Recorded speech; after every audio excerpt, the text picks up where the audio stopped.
I said early on that there has been no human being who has given the attention to the way these psychedelic substances weave in and out throughout religious history. I am a religious historian.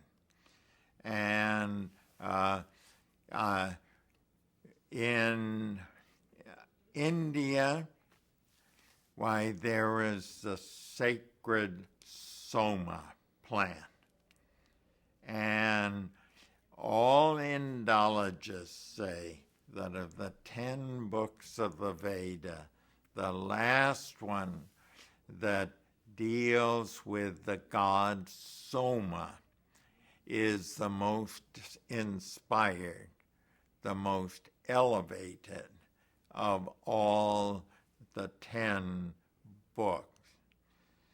And then one can go on, and I'm going to go to the Eleusinian mysteries in Greece. An amazing brotherhood, or whatever you want to call it. 2,000 years, and no one ever divulged the secret of the Eleusinian mysteries. But now we have scientific discoveries.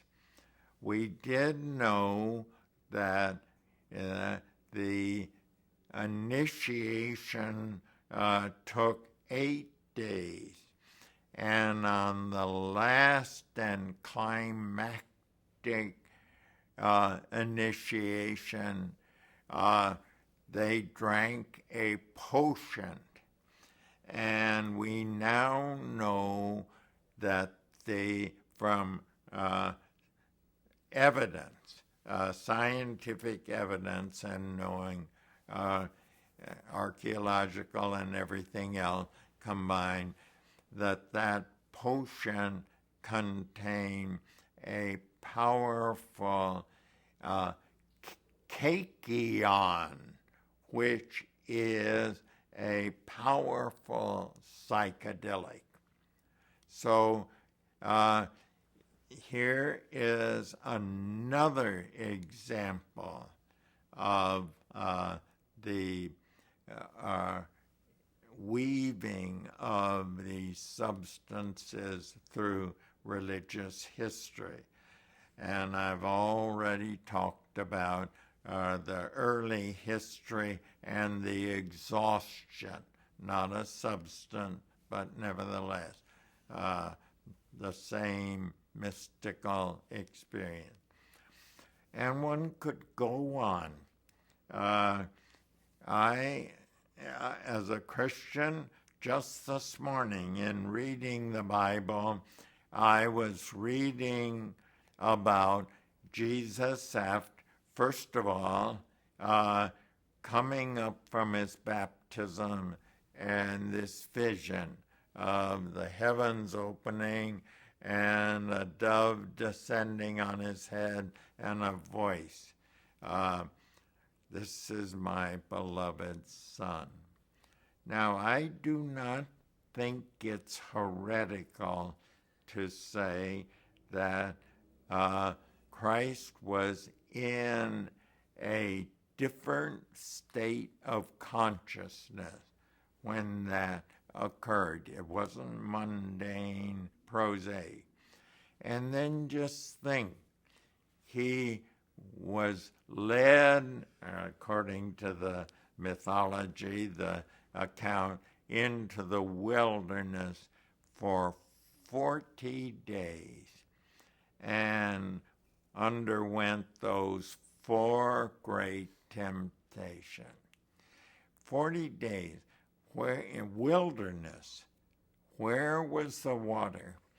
Where was the food? And I do not think it's at all irreligious to say that those 4 temptations were delusions, if you want to call them that, but produced by the altered state of consciousness of exhaustion.